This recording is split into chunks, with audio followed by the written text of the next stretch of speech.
ಹಂಗೂ ಪ್ರಾಸಿಕ್ಯೂಷನ್ಗೆ ಅನುಮತಿ ಏನಾದರೂ ಕೊಟ್ಟಿದ್ರೆ ಇನ್ನು ಅದಕ್ಕೆ ಮೇಲೆ ಕೋರ್ಟ್ಗಳಿರ್ತೇವೆ ಅಲ್ಲಿ ಹೋಗ್ತಾರೆ ಅಷ್ಟೇ. ಕಾನೂನು ಹೋರಾಟ ಮಾಡ್ತಾರೆ ಅಷ್ಟೇ.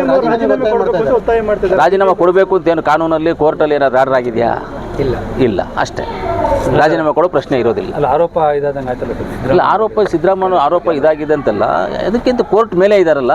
ಇವರಾದ್ರೆ ಇನ್ನೊಂದು ಅಂತಿದೆಯಲ್ಲ, ಇನ್ನೊಂದು ಕೋರ್ಟ್ಗೆ ಹೋಗ್ತಾರೆ, ಅಲ್ಲಿ ಕಾನೂನು ಹೋರಾಟವನ್ನು ಮಾಡ್ತಾರೆ ಅಷ್ಟೇ. ರಾಜ್ಯ ಸರ್ಕಾರ ಅಂಡರ್ ಬರೋದ್ರಿಂದ ನಂಬಿಕೆ ಇಲ್ಲ ರಾಜೀನಾಮೆ ಆ ಥರ ಏನಿಲ್ಲ. ಅವ್ರು ಯಾರಾದ್ರು ಹೇಳ್ಕೊಬೋದು. ಅವರು ಬೇರೆಯವರು ಆಪೋಸಿಷನ್ ಕೆಲಸ ಮಾಡೋದತ್ತೆ ಅವ್ರ ಡ್ಯೂಟಿ. ಅವ್ರು ಹೇಳೋದು ಅವ್ರು ಹೇಳ್ತಾರೆ.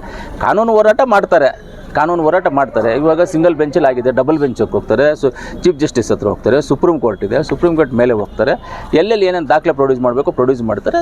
ನ್ಯಾಯ ಸಿಗುವಂಥ ಸಂದರ್ಭ ನ್ಯಾಯ ಸಿಗುತ್ತೆ. ಹೊಸ ಸಂಪ್ರದಾಯ ಆಯ್ತಲ್ಲ ಸರ್ ಇದು. ಆರೋಪ ಬಂದರೂ ರಾಜೀನಾಮೆ ಕೊಡಲ್ಲ. ಕೇಜ್ರಿವಾಲ್ ಅವರು ಹೊಸ ಸಂಪ್ರದಾಯಕ್ಕೆ ನಾಂದಿ ಹಾಡಿದ್ರು. ಅದೇ ಥರ ಸಿದ್ದರಾಮಯ್ಯ ಇಲ್ಲ, ಅದು ಗೊತ್ತಿಲ್ಲ ಸರ್. ನಾನು ಅಲ್ಲಿ ಹೋದ್ರೆ ನೋಡ್ಬಿಟ್ಟು ಗೊತ್ತಾಗುತ್ತೆ ಸರ್. ಗೊತ್ತಿಲ್ಲದೆ ಮಾತಾಡೋದು ತಪ್ಪಾಗುತ್ತೆ. ಕೋರ್ಟ್ ವಿಚಾರ ಅಲ್ವಾ ಇದು. ಕೋರ್ಟ್ ವಿಚಾರವನ್ನು ನಾವು ಏನು ಮಾತಾಡಿದ್ರು ತಪ್ಪಾಗುತ್ತೆ. ಮಾತಾಡಬಾರ್ದು. ಅದನ್ನು ತಿಳ್ಕೊಳ್ದೇನೆ ನಾವು ಮಾತಾಡೋದು ತಪ್ಪಾಗುತ್ತೆ.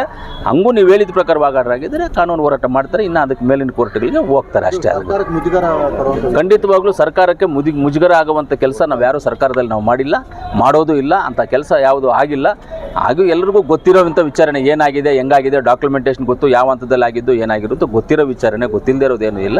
ಆದರೂ ಕೋರ್ಟ್ ಆದೇಶಕ್ಕೆ ನಾವು ತಲೆ ಬಾಗಬೇಕಾಗಿದೆ. ಕೋರ್ಟ್ ಆದೇಶ ಕೊಟ್ಟಿದ್ದು, ಅದಕ್ಕೆ ಮೇಲಿನ ಕಾನೂನು ಹೋರಾಟ ಮಾಡ್ತೀವಿ. ರಾಜಕಾರಣ ಮಾಡಿದ್ದಾರೆ ಸರ್, ತಪ್ಪುತ್ತೆ ಇರಲಿಲ್ಲ. ಈ ಒಂದು ವಿಚಾರದಲ್ಲಿ ಅವನೇನೋ ನಮ್ಮ ಸಿದ್ದರಾಮಣ್ಣ ಅವ್ರದ್ದು ಎಲ್ಲಾದರೂ ಒಂದು ಸಿಗ್ನೇಚರ್ ಇದೆಯಾ? ಸಿದ್ದರಾಮಣ್ಣ ಅವ್ರ ಸೈಟ್ಗೆ ಏನಾದರೂ ಬಂದಿದೆಯಾ? ಸಿದ್ದರಾಮಣ್ಣ ಅವ್ರಿಗೆ ಏನಾದರೂ ಅವ್ರು ಹೇಳಿ ಮಾಡಿಸಿದಾರೆ? ಇಲ್ಲ ಅವ್ರು ಯಾವುದೇ ಅಧಿಕಾರಿ ಅವಧಿಯಲ್ಲಿ ಏನಾದರೂ ಆಗಿದೆಯಾ? ನೀವೇ ಹೇಳಿಬೇಕಂದ್ರೆ ಅವ್ರ ಅಧಿಕಾರ ಅವಧಿಯಲ್ಲಿ ಆಗಿರೋದಲ್ಲ, ಅವರು ಸಿಗ್ನೇಚರ್ ಮಾಡಿದಿರಲ್ಲ, ಅವ್ರು ಅಪ್ರೂವಲ್ ಮಾಡಿರೋದಲ್ಲ, ಅವ್ರ ಅಧಿಕಾರ ಅವಧಿಯಲ್ಲಿ ಇದ್ದಾಗ ರಿಜೆಕ್ಟ್ ಮಾಡಿರುವಂಥದ್ದು. ನನ್ನ ಅಧಿಕಾರದಲ್ಲಿ ನಾನು ಮಾಡಲ್ಲ ಅಂತ ರಿಜೆಕ್ಟ್ ಮಾಡಿರುವಂಥ ಕೆಲಸವನ್ನು ಇವರೇ ಬೇಕು ಅಂತ ಮಾಡಿ ತಿರ್ಗಿ ಅದ್ರ ಮೇಲೆ ಈ ಥರ ಮಾಡೋದು ಇದು ಒಳ್ಳೆಯದಲ್ಲ. ಸಿದ್ದರಾಮಣ್ಣ ಅವರು ಯಾವತ್ತಿದ್ರು ಅವರು ಒಂದು ಕಪ್ಪು ಚುಕ್ಕೆ ಇಲ್ಲದೆ ತೆರೆದ ಪುಸ್ತಕ ಥರ ಇರುವಂಥವರು ಸಿದ್ದರಾಮಣ್ಣ ಅವರು. ನಾವು ಅವ್ರ ಜೊತೆ 5 ವರ್ಷಗಳ ಕಾಲ ಕೆಲಸ ಮಾಡಿದ್ವಿ. 13ರಿಂದ 18ವರೆಗೂ ನಾವೆಲ್ಲ ಜೊತೆಯಲ್ಲಿದ್ದೀವಿ. ಅವ್ರು ಯಾವ ರೀತಿಯಲ್ಲಿ ಅಭಿವೃದ್ಧಿ ಮನಸ್ಸು ಇರುವಂಥ ಮನುಷ್ಯ ಅಂತ ಹೇಳಿದ್ರೆ ನಾವು ಹೇಳ್ಕೊಳ್ಳೋಕೆ ಆಗೋದಿಲ್ಲ. ಅಂಥ ಅಭಿವೃದ್ಧಿಗೆ ಇರುವಂಥ ಮನುಷ್ಯ. ಆ ಮನುಷ್ಯನಿಗೆ ಅವ್ರ ಮಿಸ್ಸಸ್ಗೇನೋ ಸೈಟ್ ಕೊಟ್ಟಿದ್ದಕ್ಕೆ ಇವ್ರ ಮೇಲೆ ಪ್ರಾಸಿಕ್ಯೂಟ್ ಅದೇನು ನಮ್ಗೆ ಅರ್ಥನೇ ಆಗಿಲ್ಲ. ಅದು ಹೆಂಗೆ ಅಂತ ಗೊತ್ತಿಲ್ಲ ಇದ್ರ ಬಗ್ಗೆ ನಮಗೆ. ಇನ್ನು ಇವಾಗ ಹೋಗ್ತೀವಿ ನಾವು, ಸ್ವಲ್ಪ ಕೆಲಸ ಇದೆ ಮುಗಿಸ್ಕೊಂಡು ಮುಳುವಾಗ್ಲಿಗೆ ಹೋಗಿ.